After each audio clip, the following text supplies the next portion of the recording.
All right, guys, if you could go ahead and put your name in to show me that you're here.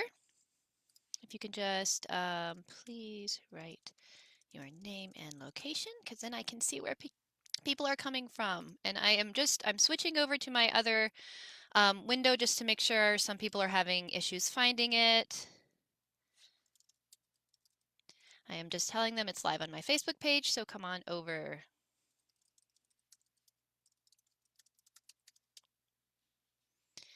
So let me see if I can send them the link, since apparently people are having a lot of issues. Ooh, it's my website.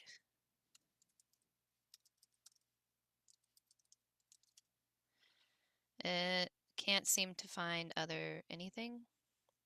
Hi guys, it looks like people are here. That's great, thank you. I'm just trying to answer a bunch of questions. Apparently people are having trouble logging in. It should be right on my page though, so. Hi Jessica. Jessica is a grad school friend. Hi friends. So yeah, I'm just gonna wait for like literally 25, 30 more seconds to make sure that people are signing in and getting everything set. All right, guys. And I do have links that I will, I think I can link them in this. They change live every time I do it, but I'm pretty sure I can link them in the bottom, excuse me, in the comments. So I'm going to do that at the end. I have informed consent for teletherapy for you guys, and then also, excuse me, some other links for you. So here we go. I think I got all of the messages on there. Let's just sure. It's live on my Facebook page now. Okay. I'm not sure if you had any issues with it. Could you let me know in the comments? I don't know why people are having troubles finding it. It should just show up on my page when you log in. But I'm just going to leave my messages kind of open over there just in case people keep messaging me, because I don't want anyone to miss it. Again, it will be saved to my page if you're just joining us. This is going to be saved to the page, so you will be able to view it. I'm also going to send it out to my email subscribers, so you can have that too if you can't view it now, or if you have to leave, or whatever. All right, so introduction to teletherapy. I'm really just doing this for everyone who probably has to start doing teletherapy this week, whether they wanted to or not. This isn't going to prepare you to, go forth and start your own private teletherapy practice, but it will give you the basics to start this on Monday if you need to, with your school, or if you want to do it with your private practice as well. Personally, I'm going to be doing that with my private clients. The youngest is 4, and I will be doing private therapy with them via telepractice in the coming weeks. Hi, Mark. Thank you, as always, for the input. Yeah, there are a lot of people I'm getting emails from saying they don't know how to log in.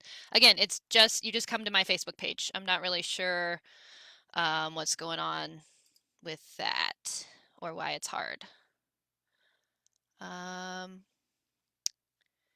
Yeah, let me see if the event page is working. And I'm sorry, guys, I'm trying to figure that out for people. If people are having trouble, I don't want them to be having trouble with it. I'm not really sure why there is trouble going on. Let me see what I can do. There's the event page. If there's trouble, I don't see any on the event page, Mark, that people are having trouble. It might be in the private. Is it in the private practice group? Hey, Rihanna. Did you figured out how to get in? That's awesome. Okay. Looks like most people are here, so that's good. Let me just double check on the private practice page to make sure that everyone can do it. There we go. I'm just clicking on here. I'm sorry, guys. I'm not really sure what's going on. Really, you just have to come to the page and click on it. And I am adding that now. Looks like some people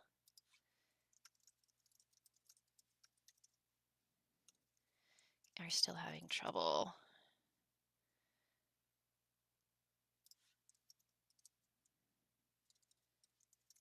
It's a live event, so if you've ever attended one before, you know you just show up on the page. Everyone, just show up on the page. So this is an example of something that I'm going to bring up later in this webinar on access to technology. So this is probably the easiest you could ever have to access technology. You literally just come onto my Facebook page and it shows up.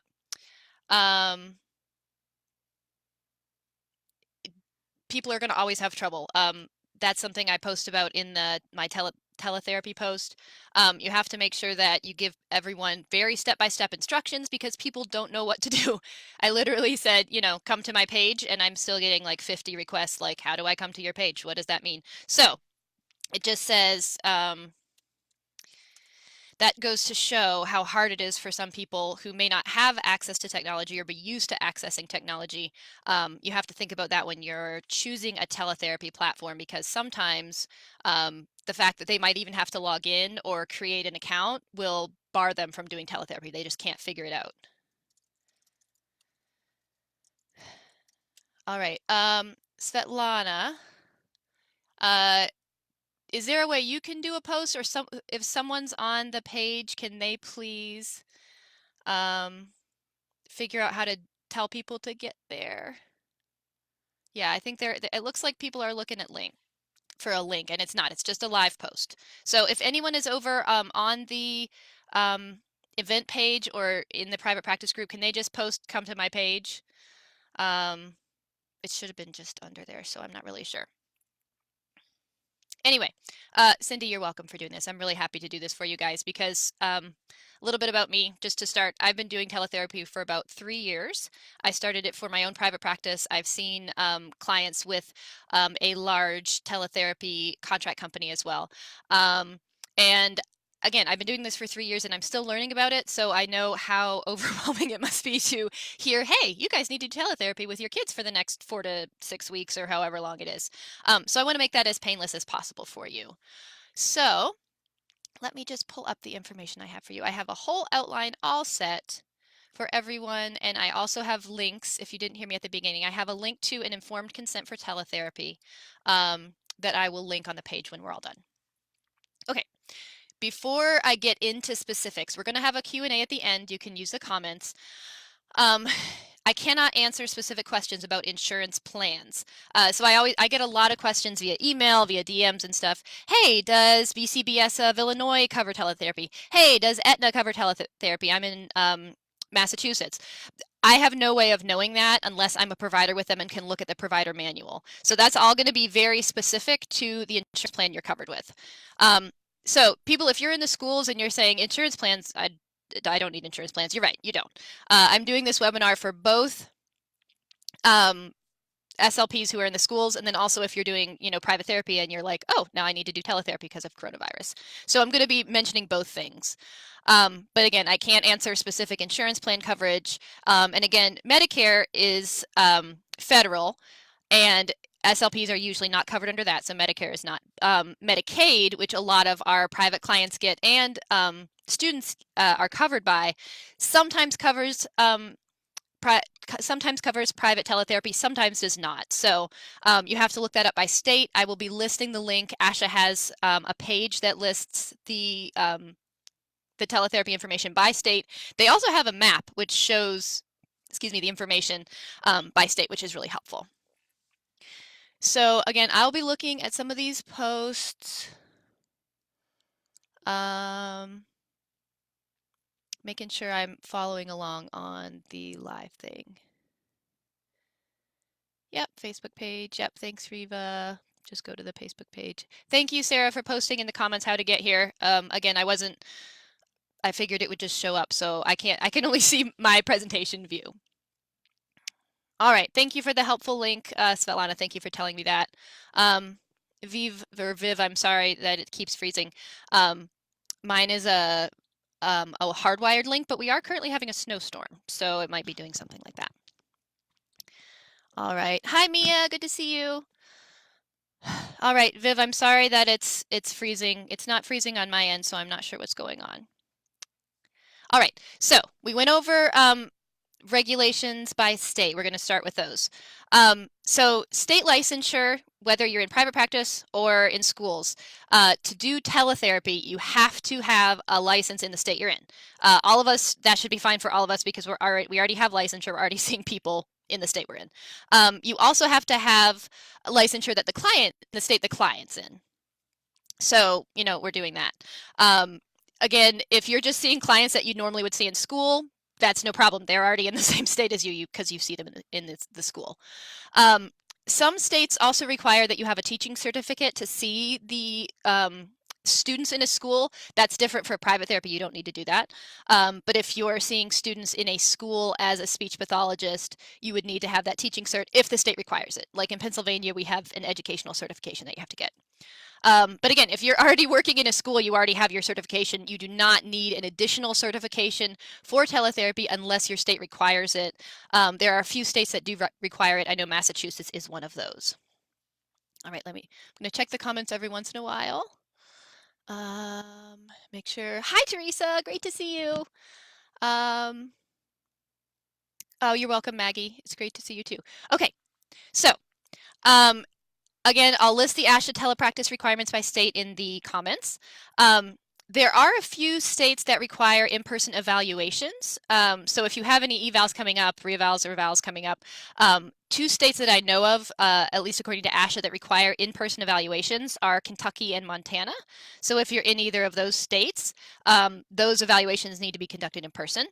There are some states that require in-person therapy plus teletherapy. Like you can't do 100% teletherapy. It has to be kind of both, at least according to the ASHA website. Again, I have not been in the states practicing teletherapy, so I'm not sure. But Delaware and Texas are two of those that I know of that require you to at least provide some in-person therapy, like someone, it doesn't have to be you, but someone has to provide some in-person therapy to teletherapy clients. Drake, I'm not sure if Connecticut requires an additional license. I had mentioned earlier there's an interactive map on the ASHA website that tells you state regulations. And there we go. Margaret, I'm not sure who Therapy Traveler is. Margaret Curley, you asked the question if everyone is from Therapy Travelers. I'm not sure who Therapy Travelers are. I'm just doing a presentation to help people. All right, so the required tech. Hi, Jen. Required tech for teletherapy. As you can see, I have my headset on. I find it to be wonderful for teletherapy. I have the over-the-ear headphones. They're very comfortable for wearing for long periods. If you have sensitive ears like me, it's really helpful to have them over the ear rather than in the ear. AirPods, I've seen some people use, and they're fine. But what you really want is to have a headset. This is actually a gaming headset because you have this microphone that you can adjust and people can see. So you have your headset.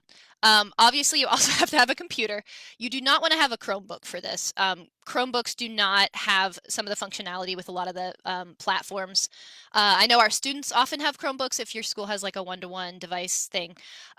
They can use the Chromebook. Again, it might not have the same functionality. They can use it. You definitely don't want to use it as the provider for teletherapy. But you can use either a laptop or a desktop. It doesn't matter. Again, you want the headset with mic.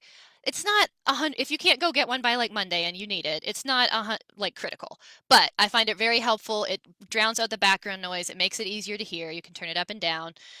You don't have any of the distractions that you'd have using external microphone on your computer.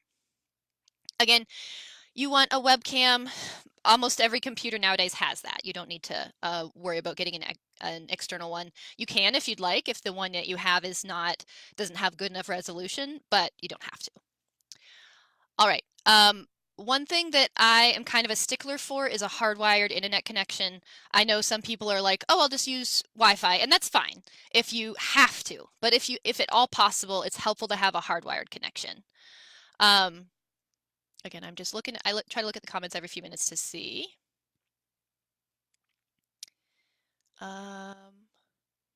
Marie, you're a CFY. Will they allow teletherapy? I am not sure. You'd have to look at the Illinois requirements for that. Julie says Bluetooth hearing aids with a streamer mic work great also. Yeah, that's a great idea. You could use those as well if you need those. Yeah, Mary, I can send you a link. I have a whole teletherapy like store on my Amazon page that lists all the things that I use for teletherapy, so I could just put them in one post. I'll link that for you, Mary. Um, all right. So I have my headset, I have my computer with a webcam. I'm using a desktop. Again, you can use a laptop. You also want to have hardwired internet, and it has to be high speed. Now, high speed varies across providers, but you at least want it to be 5 megabits a second, MB a second. I think it's megabits, 5 MB a second. Because that's going to be, if you're going to use any video, it's not going to stop and start. And like I said, I know some people had said they were having some issues seeing my video on their computers, and that might be an internet problem because it doesn't appear to be breaking up for me. Tara, I'm happy to help you. Cindy, why is hardwire better than Wi-Fi? Because Wi-Fi is over the air, and it relies on the transmission of different signals. If you are hardwired, you know you're always going to have internet access. You can't drop the internet access from a hardwire. It's always there. The only way you'd lose internet connection is if your internet went out. But a lot of times with Wi-Fi, I know even in our house, if we're using the Wi-Fi, we're like, oh, got to go reset the router. The Wi-Fi's not working. You don't want to do that during therapy. That messes everything up, messes your whole day up. So to be professional, you want to make sure that you have a hardwired connection, if at all possible. Let's see. Myra, if you don't have a camera on your computer, you can get an external webcam. They're really easy to get. You can get them at Best Buy, you can get them at Walmart, you can get them on Amazon if you don't want to go outside. So yeah, you can get an external webcam, and it'll easily hook up to most computers. Yeah, Margie, yep. Again, I'm going to list the headset that I use. I really like this one. My husband is an engineer, and he's an audiophile, and I had him look this up for me because I know nothing about headsets. And I really like it. I've had it for over a year, and I enjoy it. All right. Does the 5 megabits a second apply to the client's computer also? Yes. But that being said, I know there's no way to tell really like what the client is doing.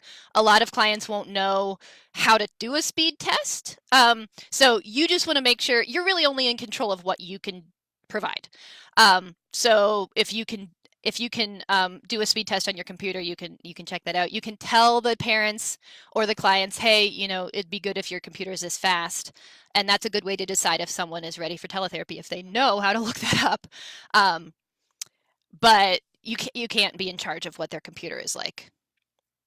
All right. Thanks, Mark, for the headset link. Marie-Therese, you can get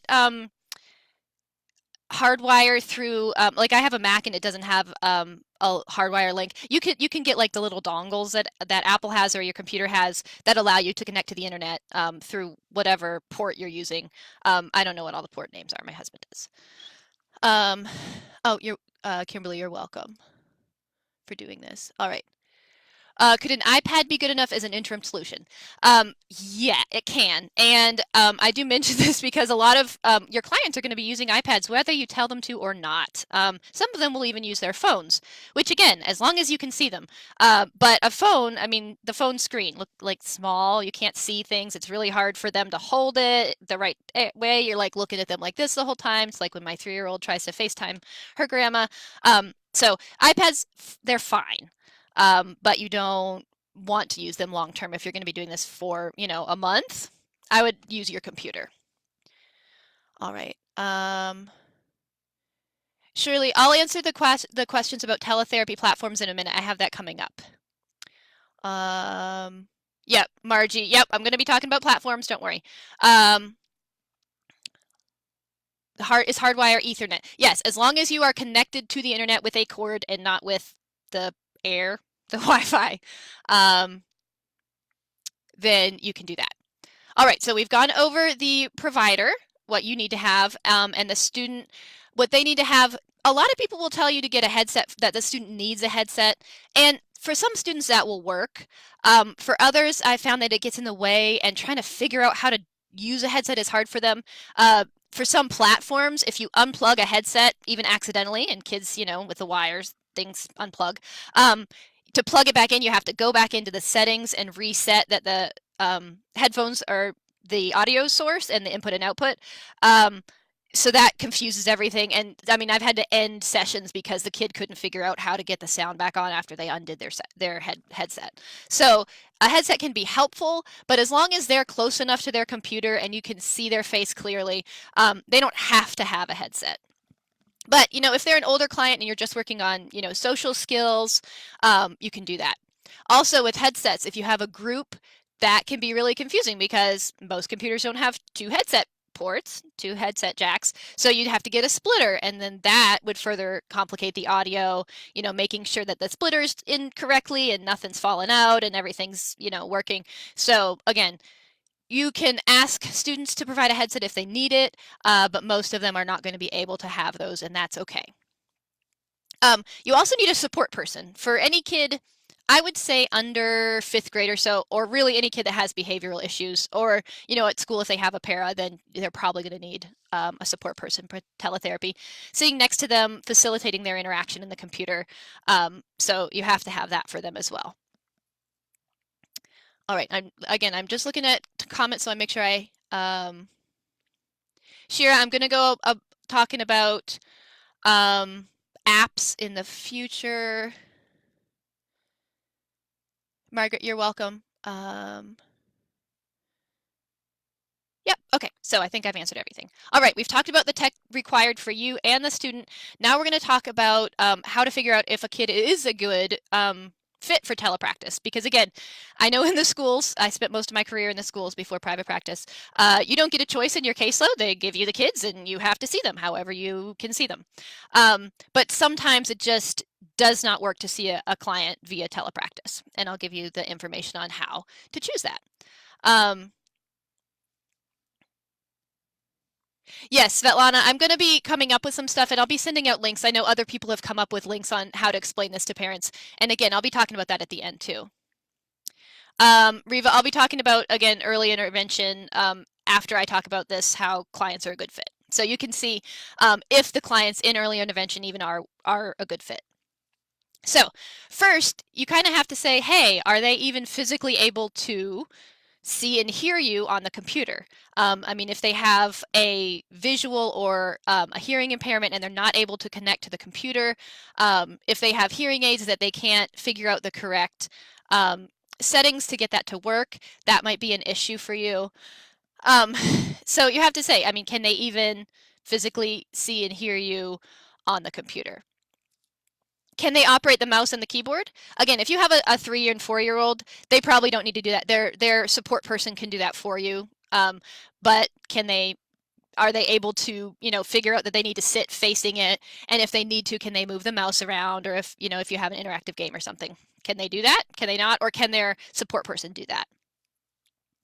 Can they sit for the required amount of time? You can do movement breaks. I do that a lot. I have them stand up. We'll do like little dances and stuff. Spin around, do some stretches. It'll be good for you too because you're sitting in the chair all day. But you want to be able to see, I mean, can they even handle sitting in the chair during, for 5 minutes? I mean, I have kids who I see face to face that we have to sit on the floor and we move multiple places in the room during the session because they cannot physically stay in one position for more than a few seconds or a few minutes.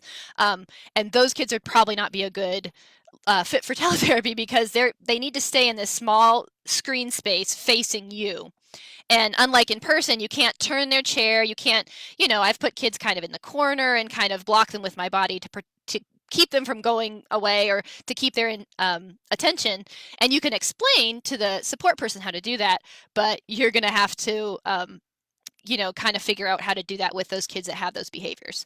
So look at it and say, am I going to spend 30 minutes of a 30-minute session explaining to this kid that they need to sit still? And if so, maybe teletherapy is not the answer for this client or the student. And I did want to say, I'm going to say client a lot usually because that's what I call the people that I work with. Consider it client or student.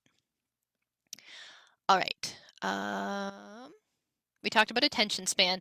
And then we also want to talk about following directions. I mean, I have a lot of clients that work on following directions, and it's a lot easier to do that with like hand over hand. You know, if you're working on prepositions, you can have them, you know, jump over things or go under things and use their body for that. And that's a little difficult if you're doing teletherapy, again, because they need to stay in this area that you can see them in.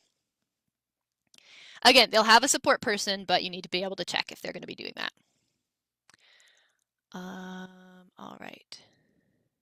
Yes, Maria, I've heard of Zoom. I'll be talking about teletherapy platforms next. Right now I'm talking about, if you're just joining us, I'm talking about how to choose if someone is ready for teletherapy. I just saw that someone was mad. Melissa, you had a mad face. I'm not sure what's going on with that. If there's something going on, let me know. Are all versions of Zoom HIPAA compliant? No, they are not. If you have a BAA with them, then yes, they're compliant, but they only offer a BAA with their business one. And again, I'll be talking about platforms in a second. People are talking about Zoom. I'm just making sure I'm not missing anything. Hi, Mike. Good to see you. Yep, Heather, you're right. You have to use the $200 a month one. Oh, thanks, Mike. Jennifer, that's great to know about Zoom. I'll talk about that in our next section. Okay, so we've talked about what the kids need. And one final question that, again, in the schools, we don't always get this choice, but we have to ask the client, do they even want to do teletherapy? And this is important for the parents too. I know parents who don't want to do any therapy and they're only agreeing to therapy because it's free and it's at school. But if they have to facilitate the session, if they're the support person, they probably don't want to do it. And that's their choice. You don't have to force them to do teletherapy. So you have to ask the parent and the client, if they're old enough, do they even want to do teletherapy? So that's important for them, because if they don't want to do it, you could just go hit your head against the wall instead of trying to do therapy. They're not going to listen. All right, so we're going to talk about choosing a platform. That's probably the number one question I get asked. It's why I created that how to choose a platform chart, if you read my blog post on that in the chart. And I'll be updating the chart with other additional platforms that I either forgot or didn't know were HIPAA compliant or have heard from other people. I'll be adding GoToMeeting, which also does GoToWebinar. Whatever the Microsoft one is. I don't remember, Mark, you told me about that one. And I added Zoom. I think there's TheraLink. I haven't added that one either. So I'll be adding at least 3 more. So there will be 12 instead of 9 on that comparison chart. And I'll be kind of fixing it up a little bit based on feedback from you guys. So I appreciate the feedback about the chart. Okay, so to choose a platform, you have to make sure that you are abiding by HIPAA, the HIPAA security rule, because you are transmitting information over the computer. I've heard some people say like, oh, it doesn't matter because I'm HIPAA compliant, like my computer is, no one's sharing it or anything. It doesn't matter if the platform I use is HIPAA compliant, in that they'll sign a BAA with you, and a BAA is a business associate agreement. And in order to be HIPAA compliant, they have to sign a BAA. There's no way for them to be HIPAA compliant without signing that for you. So you want to make sure that they'll do that. Like you can't use FaceTime, you can't use Skype, you can't use the old version of Google Hangouts. And again, Mark Parsons, who's on here, he knows more about this. But basically, the thing that you would use to call your grandma, you're not going to use to do teletherapy. 1, it's not professional. 2, it's not secure. All right, I am just looking. Cassifia, I'm sorry, it was hard to get into. I will, Cindy, I'm going to talk about specific clients at the end.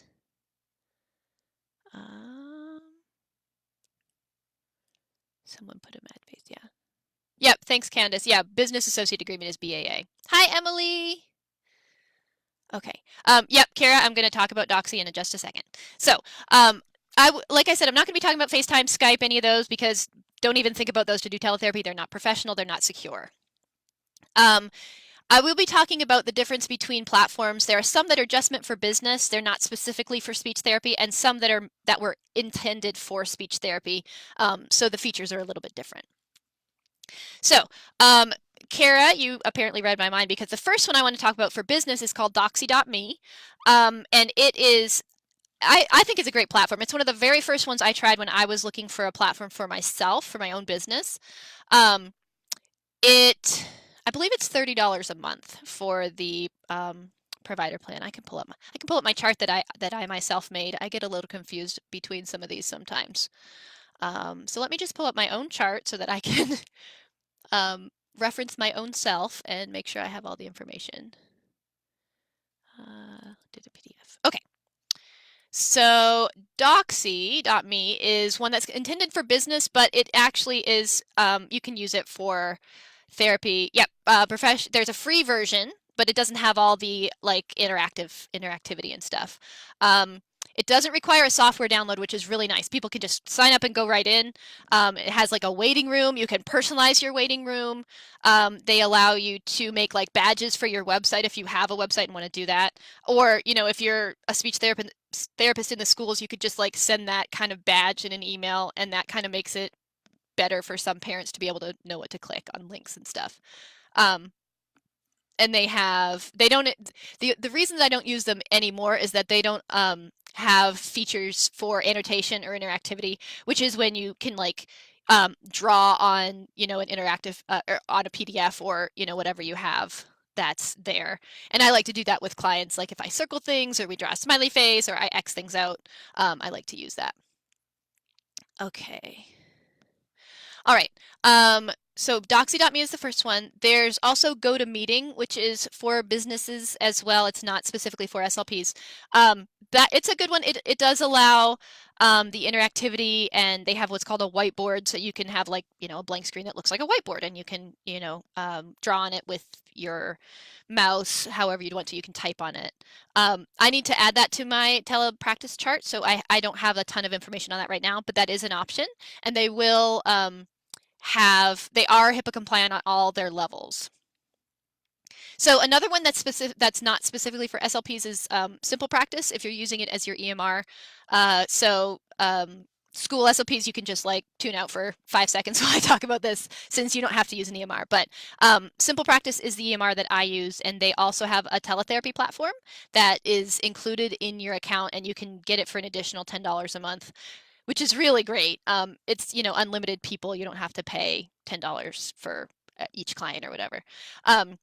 I like to use it in a pinch, but again, it has screen sharing, but it does not have the interactivity that I look for with the younger clients. Like I can't write, you know, on the board. I can't write on something I would screen share with them. So I don't use it a lot. But if you have, you know, adult clients, or if you have an older client, or if you're not doing a lot of writing on stuff, like you wouldn't be doing a lot of writing on worksheets and stuff, then that would work really well. You can also do TheraLink, and again, that's an option for one. I have not looked at that one specifically. I need to add that to my Telepractice chart, so I will be doing that. Again, I'm looking at questions to make sure. Can you draw on things with Zoom? Yes, they have that's called annotation, and yes, you can do that with Zoom. Lindsay, does annotation mean the client can annotate?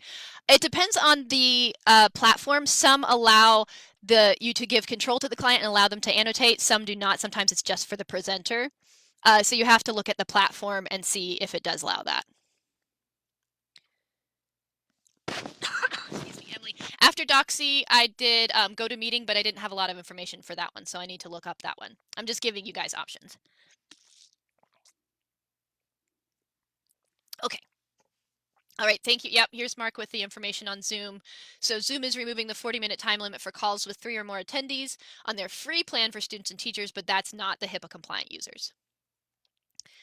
Amy, do you need a BAA with SimplePractice if you're already a user? No, you already signed that BAA with SimplePractice. When you signed up for their EMR, that's part of the sign-up process, so you don't need a separate one. Michelle, can you upload worksheets to the platforms? That depends on the worksheet. Sometimes, or on the platform, sometimes you can upload directly to the platform and share it from there. An easier way to do that is to upload it, like open your PDF in like Google Chrome or in Adobe Reader, and just share the screen and share that application. You don't have to upload it to the thing. I've found that sometimes if you upload the upload to the platform and try to access the document that way, it can be a little complicated and be slow. I've had issues where like I'm on one page of the document and the student is seeing a different page and it doesn't work. But if you have the technology to do that with the platform, you can do that. Shauna is saying Theralink. She doesn't recall being able to share the screen. Okay. Yep. I'm going to look at that. Yeah, and Rayhana, yep. Simple Practice has the $10 a month EMR or platform added to their EMR. Marie Therese, early intervention therapist. I'm not sure if you could maybe send me a direct message about that. I'm not sure what that question is about with the EI therapist. Natalie, for interactivity reasons, have you ever sent docs in advance? Oh yeah. Yep, you can send them. I've sent things hard copy so that they have them the next week. That can get really expensive if you have a lot of kids on your caseload. But yeah, you can email them documents. But the easiest way is to have the document yourself to show them, because again, you email them, that's another layer of complexity that you're making sure that they have to be responsible for uploading the document, they have to make sure they can get into their email, they have to be able to share the screen with you, or you have to see what they have. They're going to be like holding up the page to the webcam to see it. So that can be a little bit complex. You just have to decide on a case-by-case basis, like, can my client or can their support person facilitate that in a way that doesn't make our therapy be the entire session trying to troubleshoot it. Okay, so we went down to we did Doxy.me, GoToMeeting, Simple Practice, Theralink. There's Theranest, which is also an EMR. So you could use that in addition to the Theranest EMR if you have that. There's VC, which is one that I like using because they will sign a BAA with you and they have a free version that has the features of interactivity. You can share the screen and you can allow the client to draw on your screen and stuff. They can draw on yours, or they can even take over the mouse controller and do that too.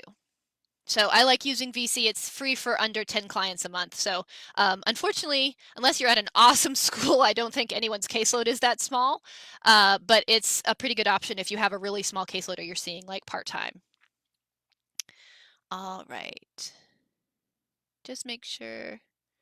Harlan, yes, their platform is actually, I have two more of these ones that are specific for businesses and not SLPs, and then I'll be talking about the ones that are for SLPs. So their platform is one of those. All right, so we did Theranest and VC. Then there's WebEx and Zoom. I know that Zoom has been asked a lot in this thread. Zoom is pretty good. It's just very expensive for the HIPAA compliant version. It's $200 a month because I think they require at least 10. It's like $20 a person and they require a minimum of 10 therapists to use it. So it's expensive for the HIPAA compliant version. And I know Mark Parsons said earlier, they are waiving the fee they are waiving, I think the fees for some people, but that does not apply to the business during the coronavirus issues. Margie, did you ask something about therapy? I'm sorry, I can't tell. How do you adapt resources to use for a screen? I'll be getting to that. Again, I'm talking about how to choose a platform, and then after this, I'll be talking about, what kind of activities you would work best. So don't worry, I have it all planned out. I want to give you guys just a quick rundown of how to do this. So I want you to understand what kind of platforms you can have, and then we'll talk about how we can use those platforms. And Carol Murray, what do you mean? What do you know about secure video? If you could clarify what that question means, that would be helpful. Do I use more than one platform? No, that's way too complicated, Terry. I use one platform. Andrea Chavez, how about sending homework? Do you mean, do I send homework, or how do I send homework? If you could clarify that. Mary, I talked about how to determine which clients are appropriate for teletherapy about 10 minutes ago. So if you want to scroll back in the live feed after this, you'll be able to see that. Let's see. How do you spell VC, Tracy? It's VSEE. And again, it's on the Teletherapy platform comparison chart that is in my website. I will list that. I'm going to be listing the links at the bottom of this. at the end, and also if you were in the event, it's listed as a link under the event name too. Kelsey, I was just talking about VSEE. Megan, the platform chart is on my website. I've mentioned that a couple times. It's free in my freebie library. I linked it under the event. It's also, if you just go to my website, privatepracticeslp.com, and sign up for the freebie library, it's in there. Surely, platforms I wouldn't recommend for teletherapy. Again, it all depends on what you want. Definitely not Skype, definitely not FaceTime, definitely not the plain version of Google Hangouts that doesn't go with G Suite. So you just have to decide what works best for your group. Riva, thank you for posting the website to the link to my website. Thanks. Yep. Yeah, Julie, that's exactly right. I put it so if you could read before the event so you'd know what a lot of these things were. Pragna, as I mentioned earlier, I like to use VC when I only have a few clients, because again, I'm really part-time. Right now, I only have a few clients. I transitioned from WebEx to VC, but I also like using Theravi, which I'll be talking about in a minute. Andrea, how do you send homework? So you can send homework via the email like you would, if you had clients at schools, or you could, with some of these platforms, you can upload it to like their account. They can have like an account in it. And again, that would be more for these next 3 that I'll be talking about, which are specific to SLPs. Most of the business ones we talked about, VC, WebEx, Zoom, Theranos, Simple Practice, Doxy.me, and GoToMeeting. Most of them do not have like an account for each client, because again, you'd want each client to have their own account. You wouldn't just upload things to one file and have everyone choose their homework, because that would be crazy. All right, now we're going to be talking about the platforms that were more for SLPs. They were developed with SLPs in mind. The other ones are just either for business or healthcare.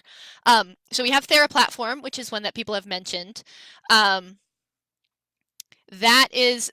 It's also, I guess, has EMR capabilities now. It did not when I used it a few years ago. I know some people have been really happy with it. I always found the interface to be a little clunky. Like when I said earlier, I mean, they have games that you can use that are already in their app, and they also have a way that you can, upload documents to each client's folder. Online folder, but I always had issues with that. Like when I would upload the document, like the kid would be seeing one page and I'd be seeing a different page, and that was really confusing because I was talking about one page and they're like, Miss Jill, I don't know what you're doing. And there's no, like, you have to be like, well, what do you see here? Okay, well, what do you see there? Because it doesn't show, you can't see, what they see on their page. So that was really frustrating for people. But again, they might have updated it in the last 2 years. I'm not sure. But TheraPlatform is an option that you can use. There's also Blink Session, which is the most expensive one I've seen. I believe that let me refer to my chart. The basic is $40 a user. And they don't have interactivity or annotation with that one. You would want to, if you wanted annotation, you'd have to use the standard plan, which is $64 a user. So that's a little expensive, unless you're seeing lots and lots of clients. Cindy, I am not sure, because I know you're in Massachusetts. I haven't gotten any information on the 10 hours of learning. Does this count? I would love for it to count, and I'm happy to talk to ASHA for if anyone has any specific questions. You can forward me, someone's email. I'm happy to tell them. I have my outline already done. If I need to send that to anyone, I'm happy to come up with a certificate if you need that. I just need to know if you find out, if you're in Massachusetts and you find out that kind of informal, non-CEU classes count, I'm happy to, send you a certificate, and also, send the outline if someone needs that. Let's see. Oh, Blink is a new platform through SuperDuper. I haven't seen that. I have to look at that one. Thank you, Margie, for the ASHA state-by-state link. Again, I'll be listing those all under this, but I appreciate you linking that too. Kelly, I haven't discussed Google Meet yet. I need to get more information on that, because Google Meet is HIPAA compliant, but only if you have G Suite through them and sign the BAA. It's not HIPAA compliant if you don't have the BAA with them. Brooke, I'm not sure there's a way to pause this and come back in the live version, but again, it's going to be posted on my page, and you won't have to, you'll be able to pause and do whatever you want with that. Okay, and then I want to talk about Theravi. I'm not sure if Mikkel Kite-Smith is in this chat, but she's an SLP and she developed Theravi. It has the interactivity, it has document share, it has client accounts, and that it's really good. It's the only one that does pricing by the minute. I just want to make sure. I believe it's 3 cents a minute for the basic program. Yeah, it's 3 cents a minute. So if you have kind of clients who you think aren't going to show up a lot, which, you know, can happen. I have clients that they show up like once a month instead of, you know, every week. The by the minute billing is really good because if you don't see the kid, you don't have to pay for it. So Theravi is that option. That's the one that does by the minute billing. Lane Jituzu does a scheduling system and has a HIPAA compliant platform. Yeah, I believe Jituzu also connects with oh, it's not Central Reach. My Clients Plus, the EMR platform. So that's what they use for their scheduling. I didn't realize it also had a HIPAA compliant teletherapy platform. So I'll add that to my list of my growing list of teletherapy platforms that I'll be that I will be reviewing. Jesse, you did a training with who today? With Mikkel Kite-Smith for Theravi. And it says she's going to be opening it up to have a monthly fee. Maggie, that information would be for your state. Like I said, it's on the ASHA page, they have it listed by state. Most states only require you to just have your state licensure and whatever teaching certificate you need. I know there are some states that would have that information. Again, I'm licensed in Pennsylvania and California, and neither of those require telepractice hours before you can do telepractice. All right. We're going to talk about reimbursement really quick. Again, we only have about 10 minutes. And I'm going to allow about half an hour for questions at the end to make sure I can answer everything.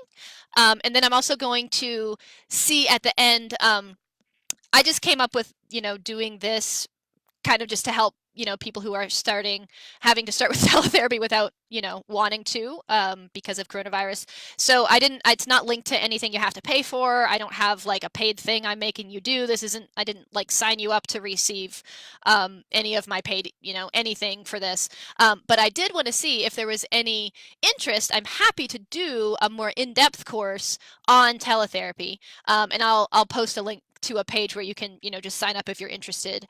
And if there's enough interest, I'm happy to, you know, do more lives, or what I think I'll do is a course that has a live component, like with live questions, but I'm happy to do that. I just need to see if there's interest first. But again, you don't have to pay for anything. This is all free. I'm not trying to sell you anything. Jesse, okay, great. That's for therapy. So therapy is going to do a monthly plan too. So that's good. Karina, are there any HIPAA violations if we're seeing a group of students in their homes? I haven't seen any concerns about caregivers recording or taking screenshots. You would tell them that that's not allowed if it's a group session. If it's not a group session, I mean, I'm not sure of the legality of that. I mean, it is their kid. I'm not really sure why they wouldn't be able to take a screenshot. If it's a group, they definitely would not be able to take a screenshot because that's someone else's kid. All right, okay, I see some people who would love to have a course. Yeah, again, I'm going to post a link and then I can get everyone to sign up for that so I can have it all in like a Google Drive doc because that would help me to figure out what I need to make. Okay. So reimbursement. Not all states allow reimbursement for teletherapy. A lot of them will. And again, that chart from ASHA will allow you to. Again, I'm going to link that at the bottom. Some states allow, you know, reimbursement through private insurance. You have to check about Medicaid because again, Medicaid is listed by. Medicaid is administered by states, and Canadians, I know, Mark, you're listening to this. You can just not listen because that healthcare system is so much easier. But Medicaid is administered by states, so it's going to vary state to state. So if Medicaid allows you to, if Medicaid allows teletherapy reimbursement, then that's good. Medicare does not at this time reimburse for teletherapy for SLPs. It does for doctors, but not SLPs. ASHA is working on that. A lot of states are working on that.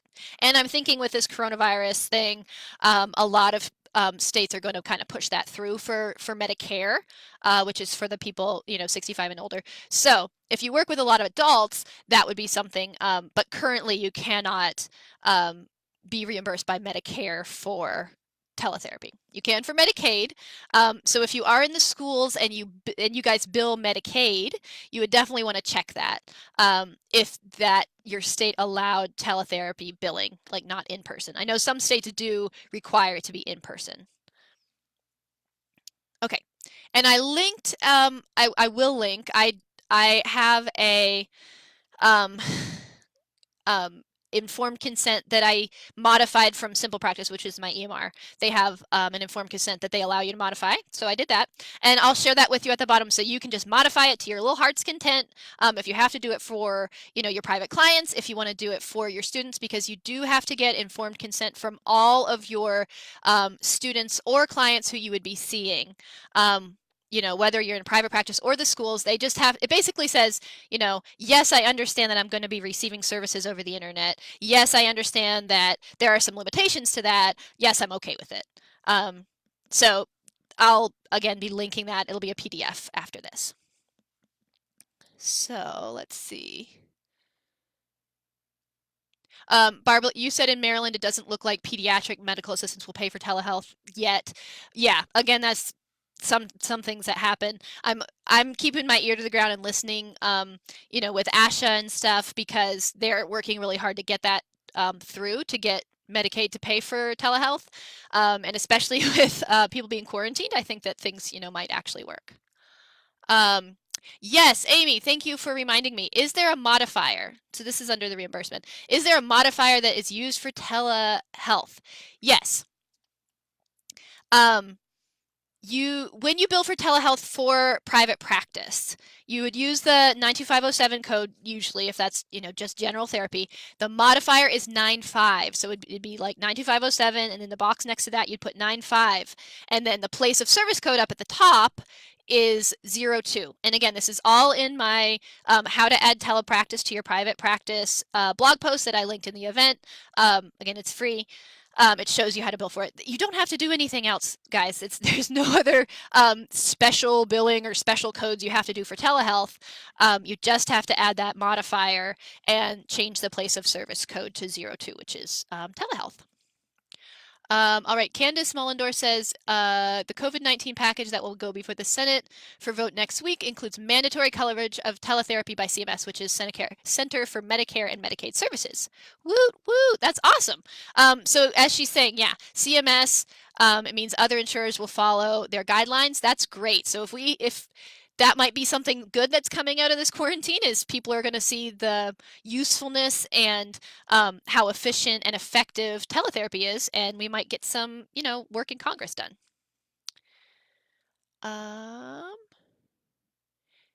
Yes, Shauna, thank you. I had the billing info on my page. It's modifier and place of service code too. What if our client isn't appropriate, but we use it as a coaching the parent approach, game plan for the week? There's really not, you can't really bill for that, Megan. You can't bill if you're just coaching the parent. So you couldn't bill insurance for that. There isn't really a code for parent coaching. Sarah, I'm not sure of the modifier for OT, actually. I haven't looked at that. Maggie, I'm glad you liked the blog post. Jesse, when would you use a modifier, GT?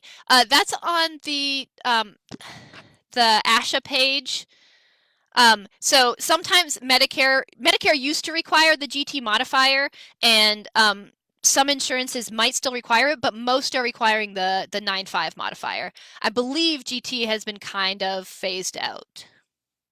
And Lane, that's on the teletherapy page from ASHA, so I can link that at the bottom. Yeah. Jesse, you said insurance plan asked for that modifier. That's if they ask for that modifier, then use the GT. GT and 9.5 are just modifiers for different types of insurance plans, but you would a lot of the time use the 9.5 modifier. Okay. I have covered everything I planned to cover.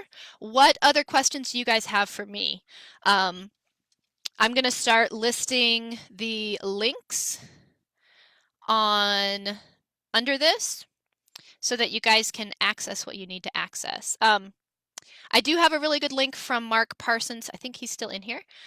He has a free security kind of audit you can do of your business that will help you be HIPAA compliant. And I'm going to once I can find the link to that, I will give it to you. There we go.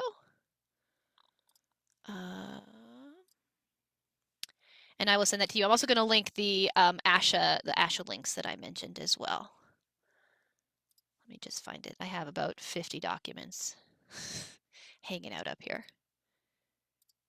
There we go. I helpfully labeled it Teletherapy Resources. Lindsay, as of now, you can't add the modifier. You have to add the modifier in each CMS 1500 form on Simple Practice. You can't add it like prior to billing. You have to add it when you look when you go and look over the claim before you send it. Svetlana, you're asking, what about when you are using AAC with parents doing a lot of support? I don't think that would be considered parent coaching because you're teaching the child how to do it. So you're not just focusing on the parent, you're focusing on helping the child, learn to use that language with parent support. So I think that you could, use the billing code for that, and then I don't think it would count as just parent coaching.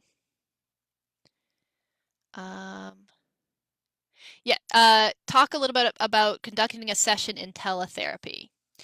Yes, I'll talk a little bit about that. Like I said, I'm going to be seeing if there's interest in like more of an in-depth course because we really only, have like an hour. And there, I mean, I could go on for an hour about each client and how you would do a teletherapy session with them. So I can cover a little bit of how you would do that. But if there's interest in doing a more in-depth course that would be specific to different types of disorders, Myra, then yeah, I would be happy to do that. Amy, you use GN as a modifier for Simple Practice. Yep, you use GN and then you would add the 9.5 modifier. There's room for 4 modifiers. Thanks so much, Margie. Do I have a session demo linked anywhere? I do not. Alexia, I'm going to put the links at the bottom. I am answering questions as I'm trying to. Yes, Kate. Yes, I'm going to be answering questions about PDFs. I know everyone's asking questions about that. Marie-Therese, GN is a modifier that you would use that shows that the therapy is being conducted under a speech therapy plan of care rather than a physician plan of care. And I use that for all of my billing. Okay. All right. So how I would do a session, which I guess you guys have all been waiting for with bated breath for. So depending on the platform that you have, you want to make sure that your client can, log in. In general, you don't want them to have to log in. You want them to just be able to click a link and show up in your room. The way that you would use materials, I know someone had asked that earlier. A lot of times I will screen share a PDF. So you have to have either a PDF or a way to show, if it's an image or something like a PNG or a JPEG. You would want to have the screen share capability, and then you would be able to, screen share means that you're both looking at the same thing. So you're like, here's my page, this is what I'm looking at, and you're both looking at the same thing. So instead of seeing each other's faces, you can usually see their face in a small picture, and they can see your face in a small picture, but most of the screen is taken up with the PDF image that you have. And then you can scroll up and down on the page just like you would look at a regular worksheet. So instead of looking at a worksheet on a table, you're looking at a worksheet on the computer. And again, if you use the interactivity, you can use that to kind of write or draw on the page with your mouse. So it would be just like using an interactive activity with a client sitting next to you. So again, that depends on if you're asking what activities you would do, you can do a lot of the same activities you would do in person with a kid. So, you know, say you have a speech sound disorders client that you want to work with, you know, you can show them a whole bunch of flashcards. You could show them, you know, pictures of a PDF page and like zoom in so you're only looking at one page and make it kind of one part of it. So it would only be like, it wouldn't be too hard for them to see. Like, if you had flashcards that you had to print out, like you got something from Teachers Pay Teachers, I've done that where I've just zoomed into one of them. So instead of having, you know, flashcards that I printed out, I just kind of zoom into each one at a time, and we can use that as flashcards. And the client can see the same thing as you. You can do that just like you were using regular cards. There are a lot of games you can do online if you do screen sharing that you can be in charge of. I also really like Boom Learning, and I know they're doing a free, they're waiving the fees for like the ultimate plan for a while with COVID-19. So those are interactive games and activities you can play online, but they have to have an internet connection. So just like, you know, you'd have to have for teletherapy, you could do that. So you could do that for, you know, any client you'd have, whether they're language, whether they're, you know, social, whether they're fluency, whether they're speech sound disorders. If you can modify whatever activity you have and make it a PDF, you can do it on your computer, and all you'd have to do is screen share. So that would be really helpful. What kind of specific questions do you have? I'm looking at some of these. Typical session structure, how to incentivize, motivate kids. Yeah, you can also share your iPad if you have LAMP. Yep. Okay. Kelsey, when would a more in-depth course take place in the next week? Yes, it would be in the next week or so. I'm actually going camping until Tuesday, starting tomorrow. So that's why I did this today. Yeah, it would be probably next week sometime because I'll be home all week since my daughter's school and daycare are closed. All right. How many telepractice clients do you currently service? I have about 5 right now that I see via telepractice. Mark, thank you. Mark just listed a video of an SLP who does a demo, so that's great. Wendy, do you have an information letter you might send a client? I will be adding that in the advanced course if I do an advanced course. Landon, do you recommend a document camera? No, I don't recommend it currently. I haven't done a ton of research on it because I've found that interactivity has worked well for my clients so far, but it's something that I can look up. Yeah. Amy, with screen sharing, does it have to be a PDF? No, it doesn't have to be a PDF. It just has to be open in an application that allows screen sharing. So most of these platforms allow screen sharing from anything you can open in either Google Chrome, or you can open it in another application and then share that application. Also, can you screen share your articulation apps on your iPad? I know there's a way to do that. I do not have an iPad, so I don't know how to share your articulation apps on your iPad, but I know there's information out there on it. Sue Abrams, who's waiving the fees for materials, that is Boom Learning, which is an online kind of like flashcards and stuff. They're waiving the fees to use their platform. They're not waiving the fees for the materials on the platform. They're waiving the fee to like use their platform as a teacher. Lynn, what's the average length of my session? They're usually about half an hour. All my sessions are half an hour. Games I use. So yeah, where was that other question that asked specifics? So session structure, I can talk about that too. So session structure it's pretty much structured just like I would do in person. So, you know, we both enter the room, you know, Miss Jill and little Johnny have entered the chat. We're in there. And I say hi, I ask how they're doing. And during that time, we can also be kind of troubleshooting and making sure that they can see and hear me. Because sometimes if you're like, hi, and they're like, and you can't hear them, you figure out, oh, the audio's messed up or something. Or they're like, Miss Jill, I can't see you. Then you figure out that there's something going on with the video. More than once, I put a sticker over my camera just because my husband's an engineer and likes safety, and I'll forget to take that off, and they'll be like, Miss Jill, I can't see you, and that will be the whole reason, is because there's a sticker on my camera. So yeah, you kind of troubleshoot just like you would do in person. You know, hi kid, how are you doing? You're gauging their emotions, how ready they are to engage with you, their attention, that sort of thing. As far as incentivizing kids, I find that anything they like to do online, you can watch. You can have them like watch little YouTube videos that you have pre-screened because we all know how those like next up things and all the ads can be. But you can let them watch little videos with the screen sharing. There are games and things that you can use to incentivize them. I have a whole list of some of the activities that I've used with teletherapy, and I know there are a ton of blog posts that list, some of the things they can do. And again, I'll be listing some things at the bottom of this, so you can come back and the links will be there. So again, session structure, say hi, figure out that everything's working right, do a game or an activity for about 10 minutes, take a quick break, do a movement break. I like to do those in my in-person sessions and my teletherapy sessions. Get those juices flowing, get them to sit back down, do another 10 minutes of the whatever therapy we're doing. And then, at the end, we would do, a quick brain break, some sort of activity for that. All right, let's see if there's anything else.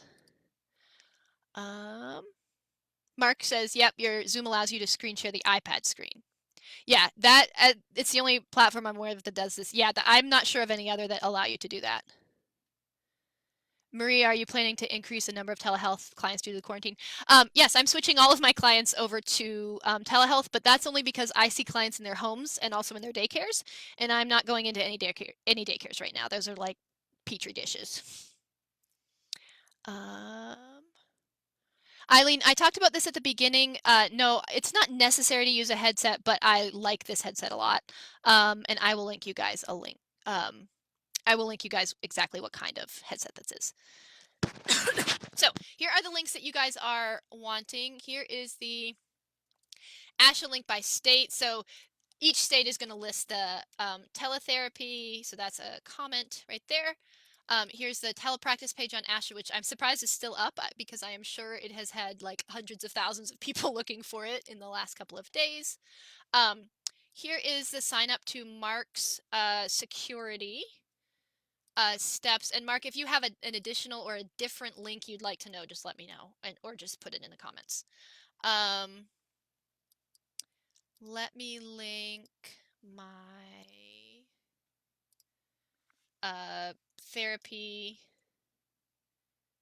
my therapy blog posts, so you guys can see them. Here are both of them under the same heading. And it was funny because I just wrote these blog posts last week, 2 weeks ago, and did not realize how expensive or how useful they were going to be.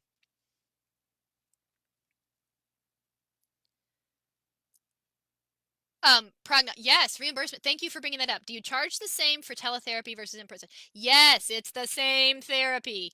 I don't know where people got the idea that teletherapy is like less than therapy. It's not the same as real therapy. It's the same therapy. It's just a different medium. Like, do I charge different for seeing a client in their home or in school? No, it's the same therapy. So yeah, you charge the same rate for in person as you would via teletherapy. It's the same therapy. You just use those different modifiers that I mentioned. The second link, Marie, which link is the one that says page not found? The ASHA site? Oh, okay. Let's see what's going on with that. It worked for me. So here's the ASHA. There's the advocacy one. Let me try the telepractice one. See if that'll work for you.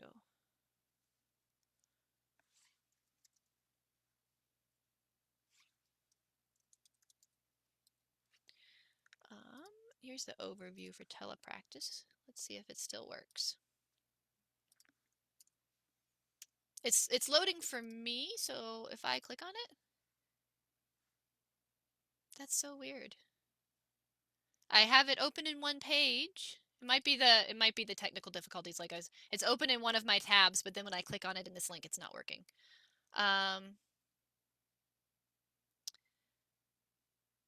Brooke, yes, you did mention me missing the CPT codes. I just use 92507 because that's generally the therapy that I'm doing. I typically use I don't use GT, I use 95, but that again, that can vary by your state as the modifier, and I use location code 02. So you do both of those things. You'd add the modifier and change the location code. Landon, one insurance company only reimburses at 80% the rate. That's crap. That's really weird. Again, we have this pervasive like stigma that teletherapy is not real therapy, and apparently the insurance companies drink that Kool-Aid. Oh, Jan, yep, ASHA Telepractice is down. Yeah, I guess because everyone's preparing for Monday, trying to figure out what they're going to do. Christy, I work with kids 3 and up with teletherapy, yeah. Okay, I think I put the links that you guys need at the bottom. If you guys have specific questions, feel free to email me and I will here's the link. If you guys do want a course from me, please just sign up at this so I know. Because if there's enough interest, I'm happy to make a course from you. I will give you guys all the information you want. Tell me what kind of information you want, and yeah. I would be happy to make a course for you. I don't want to do it if only like 2 people want a course. Okay, so all you got to do is click on that link, put your name and email in, and that just tells me that you're interested in me doing a more in-depth course. Oh, and before I forget, let's do the informed consent. I wrote it just for you guys and made it easier for you, so I want you to have it. Open recent. All right, let's see if I can add it. I might have to post it in the files on the page. I don't think I can add a PDF. Link to informed consent. Oh, editable informed consent for teletherapy is in the files section. Okay, so I'm going to put that in the files in just a second. Oh, yes, Svetlana, thank you for the Amazon list. Let me grab that. Thank you guys for keeping me on track. Let me get all of my things listed. I have a whole list of the things that I love for Amazon for teletherapy on Amazon, and I have them all in like one spot. So let me just grab that really quick for you. Sorry, it's slow. Everyone must be on the websites trying to do Amazon right now. Here we go. All right, teletherapy. Okay, and that has the links to like the mouse pad that I use and the headphones that I use and everything, and that is all here. There you go, friends. Okay. So I wrote a blog about good teletherapy platforms. I know there are blogs about apps, but I didn't write a blog about that. Yes, I will have fun camping, and apparently coronavirus can jump from animals to humans, so yay. Oh, Holly, I don't think I'm the only one that's done free assistance. There was another one this morning from another lady. So I know I'm not the only one that's done free, but I'm just glad I'm helping people because it's hard to jump into teletherapy without knowing what you're doing. Okay, so right now I'm going to end the chat and I am going to go and upload this informed consent for teletherapy, editable, like it's a Word doc, you can do whatever the heck you want with it, to the files section of my page so you will be able to access it. So I'm going to end this now. You'll be able to access it later, and I'm really glad that you guys all joined me.